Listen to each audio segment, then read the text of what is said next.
Good morning, students. Today we'll see about the transportation in plants. Now, what do we transport in plants? If you see the transportation in plants, what do we transport? The plants transport water and minerals. Even plant absorb water from the roots. And we know the process called photosynthesis. So what happens? The water from the root has to go till the leaf. Okay, if the water is absorbed from the root, so that water has to reach to the leaf. So in the leaf, what happens? The photosynthesis occurs. The food is prepared in the leaf. Now, how water goes up to the leaf? Through which part? So by xylem, what happens? Water goes up to the leaf. So if you see xylem, it helps in transportation of water and minerals. Now photosynthesis will happen in the leaf. So that is there what happens? The phloem, whatever the food is prepared by a process called photosynthesis, that will transfer from the leaf to the other parts of the plants. So the transfer of food from the leaf to the other part of the plant by phloem, and this process is called translocation. Now, which are the compounds essential for plant? Now, in order to carry out photosynthesis, we need carbon dioxide, sunlight, then we need water, chlorophyll. So these are the things, compounds essential for plant. Now, even plant also needs nutrients, not only preparing the food, but also plant needs nutrients. So which are the nutrients which present in the soil? Nitrogen, phosphorus, and also other minerals which are present in the soil. Now, when will plant use diffusion as strategy? Now consider the leaf and water. If you consider the leaf and the water, when will water enter into the root? When this water will enter into the root. So the water will enter into the root by the process of osmosis. During the osmosis, water will enter into the root. Why? Because inside the roots, the solute is present, okay? And the solute is more.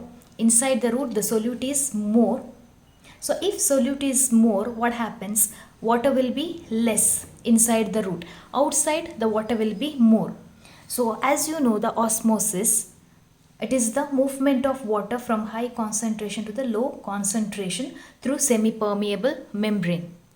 Now why I am calling this as osmosis, not the diffusion? So you know, in the diffusion, the movement of solid, liquid and gas takes place, isn't it? And there is no semi-permeable membrane. Whereas in osmosis, it is movement of water and through semi-permeable membrane. So if the substances between soil contacting organs and chlorophyll containing organs are small, energy and raw materials can easily diffuse to all parts of the plant body. Now what happens? If substances has to move within short distance, okay, if the substances has to move within short distances, like water has to move to the roots,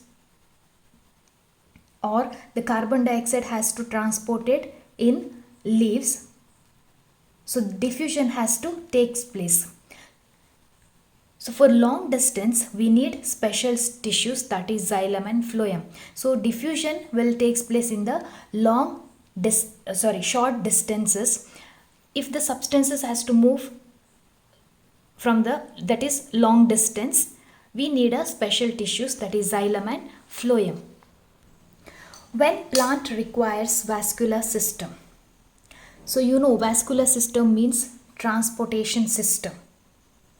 If you see a plant, if you see the plant, even inside the plant there are pipes. So even this vascular system is called as pipe system because there are pipe system in the plant. So two types, that is xylem, where xylem helps to carry the water and minerals, whereas phloem, it helps to transport the food. Xylem transports water and minerals, phloem transports food. So it is a proper system of transportation is essential if the distance between these two organs is more. Okay, the proper system of transportation is essential if what? Distance between these two organs is more, that is xylem and phloem. So the two pathways in plants, that is xylem and phloem. Xylem, it moves water and minerals obtained from the soil, whereas phloem, it transports products of photosynthesis from the leaves to the other parts of the plant. Now if you see xylem, so in the human being, you know we have heart, isn't it? What does the heart do? It pumps the blood. So what is present in plants that the water is taken up to the leaves? What is present in plants that water is taken up to leaves? That is nothing but some energy will be present, okay, in order to push the water. So two reasons are mainly important in xylem, that is root pressure and transpirational pull. So two main reasons are important in order to push the water upward. One is root pressure and the other one is transpirational pull. Now here what happens? The water molecules which present in the roots, they start moving upward.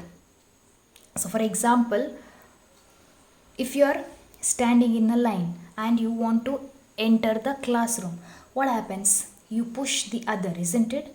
You push the other and that person will push the other. So same thing will happen here, transfer of water. So the water molecule pushes the other water molecule, that molecule will push the other molecule. So it will reach up. What is transpirational pull? So transpirational is the loss of water in the surface of leaf. You know transpiration, it is a loss of water in the surface of leaf in the form of water vapor. So when water evaporates, it creates a vacuum and pulls the water from below. It creates a vacuum and pulls the water from below, that is transpirational pull. A pull which is created because of the evaporating water. A pull which is created because of the evaporating water. Now what is transport of water? Okay, so there is a continuous interconnected channel for water transport from roots to leaves. So if you see here, water column rises by cohesion and adhesion. So what is cohesion and adhesion? That is nothing but one water molecule is attached to the other. So here what happens? The water evaporates. So since water evaporates, the water is pulled up and water enters from the roots through what water enters through the root. So when the water evaporates, by themselves the water is pulled up and water will move from the root. That is the transport of water.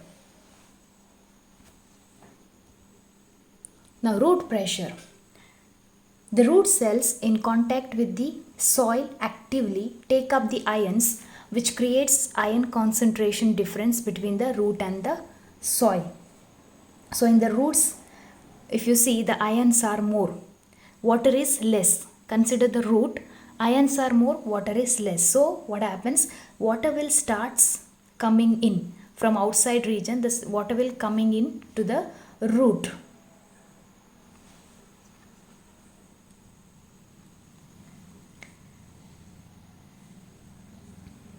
So if you see the movement of water, first the water and mineral in the soil, they reach to the root hair. Okay, they enter into root hair that is water and mineral. So from root hair they go to root cell and then they reach to xylem. To balance the iron concentration difference, water constantly moves into the xylem of the root. So what happens, in order to balance the iron concentration in the root, the water, what it does, it constantly moves into the xylem of the root.